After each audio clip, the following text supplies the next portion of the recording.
Part 1. The Beginning, a perfectly normal Monday morning. Brandon had always prided himself on being a rule follower. He'd gotten the job at Fresh Sprout, a young and dynamic startup focused on creating eco-friendly packaging solutions. The company had only been around for 2 years, but it had quickly gained a reputation for its creative and unconventional marketing strategies. Brandon was excited to be part of the team, but what he didn't know was that his journey would be one of malicious compliance, where every rule he was given would be followed to the letter, and with a twist that no one expected. It was a crisp Monday morning in early spring. The office was buzzing with the usual energy of a startup. People were typing away at their laptops, brainstorming ideas for new campaigns, and the sound of coffee machines humming filled the air. Brandon, freshly caffeinated, walked into the open-plan office, a little excited but mostly nervous. Today was the day he would be working on Fresh Sprout's biggest email marketing campaign yet, a campaign that could make or break the quarter. As Brandon sat down at his desk, he received an email from John, the head of marketing. John, an upbeat guy who had a lot of vision but little patience for anything that didn't follow protocol, was known for his rigorous methods and high standards. The email was short and to the point. "Hey Brandon, your task is to take the template I've attached and create an email campaign for our new product. Remember, follow it exactly. No changes, no creativity, nothing."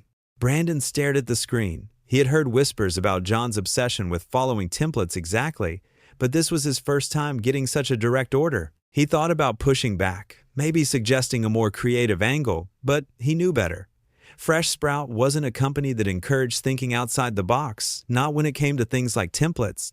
"All right," Brandon muttered to himself, "rules are rules, and I'm a rule follower." And so he began. Part 2. The Perfect Template, Following the Rules to the T. Brandon opened the attached file and saw the marketing campaign template. It was bland.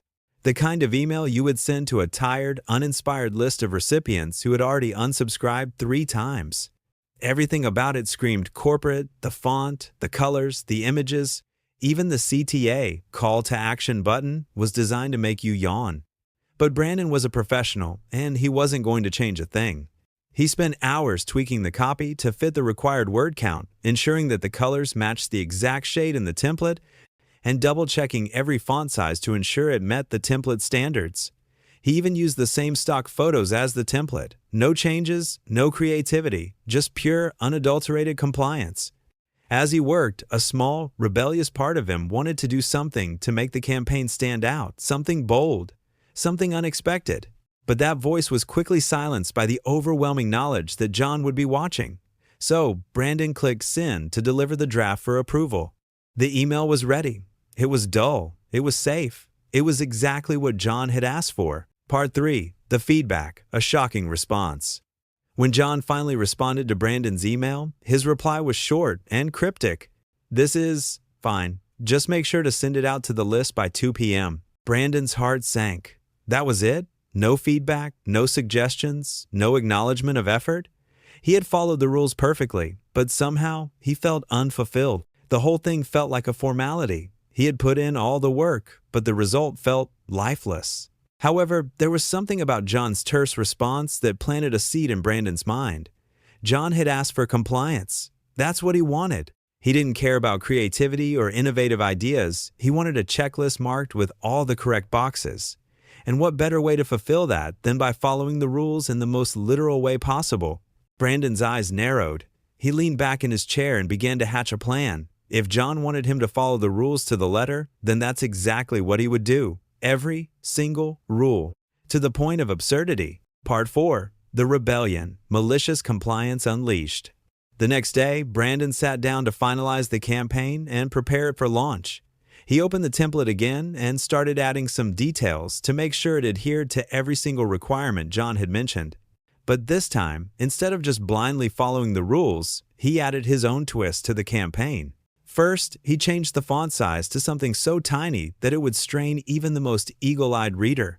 Then, he made the call to action button so large that it would take up an entire screen on a mobile phone. The colors? He switched them to clashing neon hues, yellow text on a pink background. It was impossible to read. He also used over-the-top stock photos with exaggerated facial expressions. Because, why not? He was following the rules after all. The real kicker, however, was in the subject line. Instead of something mundane like new product launch, save big, he wrote, a revolutionary new product that will blow your mind. Maybe not actually, but we think it's cool. It was perfectly compliant with the tone of Fresh Sprout's usual branding, but completely absurd in execution. Brandon clicked send and then sat back, grinning at the chaos he had just created. Part 5. The consequences, everything goes wrong, but surprisingly right. The campaign was launched, and the responses came flooding in almost immediately, but they weren't the responses John had expected. Subject: a revolutionary new product that will blow your mind. Maybe not actually, but we think it's cool. What is this? I can't even read the text. Is this some kind of joke? Why would you send this? I almost got a headache looking at this email. Please unsubscribe me. Brandon couldn't help but chuckle. It was exactly the kind of response he'd expected.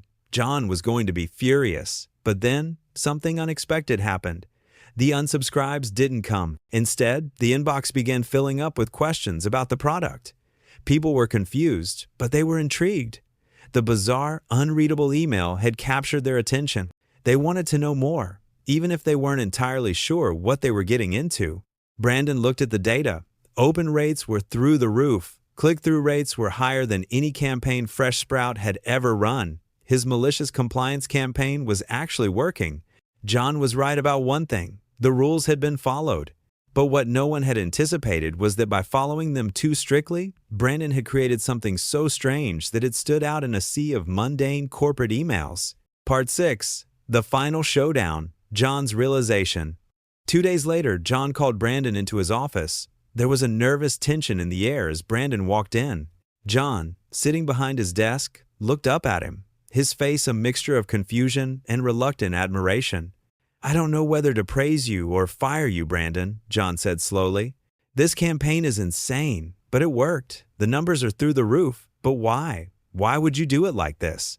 Brandon shrugged casually. You asked for compliance, John. I just followed the rules. No changes, no creativity. I did exactly what you told me to do. John stared at him, the realization dawning on him that he had unwittingly turned his own obsession with rules into a weapon that could disrupt the ordinary flow of things. Well, next time, maybe we can find a middle ground, John said with a smirk, clearly trying to hide his respect for Brandon's unconventional approach. Epilogue: the aftermath, a new kind of innovation. From that day on, Brandon became known as the rule follower with a twist at Fresh Sprout. John, for all his obsession with rules, started loosening up a bit, understanding that a little creativity, even when confined within the strictest boundaries, could lead to surprising results. And as for Brandon, well, he'd learned that sometimes the best way to stand out is to do exactly what you're told, but make sure you do it in a way no one could have predicted. Part 7. The New Campaign, a new opportunity for malicious compliance. After the success of the previous email campaign, Brandon felt like he had proven that meticulous compliance could yield unexpected results. However, he soon realized that the attention he received could also bring trouble. John, his boss, had grown too trusting of the campaigns Brandon produced, to the point where he started asking for even more bizarre and rigid requests. One morning, as the team prepared for the weekly meeting, John entered the room with a beaming smile. Brandon, I've come up with a new campaign. This time, we'll do everything differently, but still follow the rules. Don't worry, I'll have a template for you. Brandon nodded, but inside, he was already planning something. He knew that this time, he could take the opportunity to create a malicious compliance campaign that would be even more perfect. A campaign where every rule would be followed to the point of absurdity. Part 8. The New Template, Following the New Rules.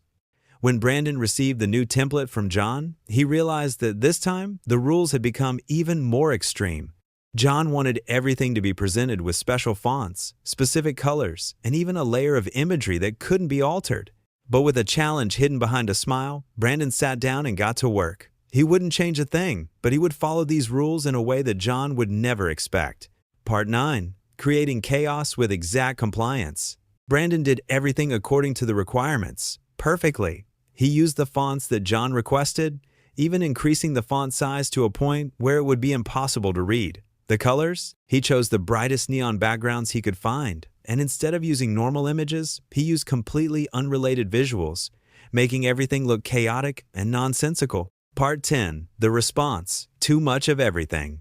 When the campaign was launched, the responses started rolling in. The recipients of the emails were confused and immediately began sending feedback like, "We can't read the text," or "Is this some kind of joke?" Brandon couldn't help but laugh. This was completely beyond his expectations, because while the campaign created discomfort, it made people pay attention more than ever. The recipients of the emails started asking about the strange designs and requesting more information about the product. Part 11. John's reaction, the confusion grows. When John checked the results of the campaign, he was completely lost. Negative feedback and surprise kept flooding in, but what was unexpected was that the open rates and engagement increased. John couldn't understand why the campaign worked. How did this work out well when the campaign is completely absurd? John asked himself.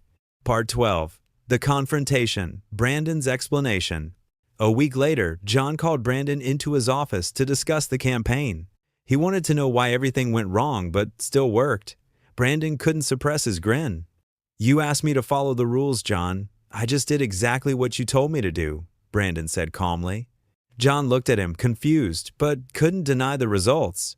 "Next time, maybe we can find a middle ground," he admitted. Part 13. The new approach, a glimmer of hope. Despite not knowing how to control Brandon, John began to realize that maybe the company needed to reconsider its approach. He decided to find a method to balance creativity and procedure. Brandon, in the meantime, continued to fight the rules. He knew that if he kept creating unique campaigns while still following the rules in a way only he could think of, he would continue surprising John. Part 14. The unexpected outcome, John's transformation. John, over time, realized that sometimes creativity could work wonders, even when constrained by rules. He began asking Brandon to do more creative campaigns, but still follow the basic principles of the company. Brandon had succeeded in proving that sometimes too much compliance could lead to innovation. Part 15. The final resolution, a new era. Finally, Fresh Sprout entered a new era. No more rigid rules, but employees still had to ensure that every campaign stayed on track. Combining creativity with work efficiency, Brandon became the victor in the rules-following battle. Not only had he proven he could work effectively within constraints, but he had also made others rethink how the company operated. People started searching for the perfect balance, and John learned the important lesson that sometimes creativity comes from the very rules we set.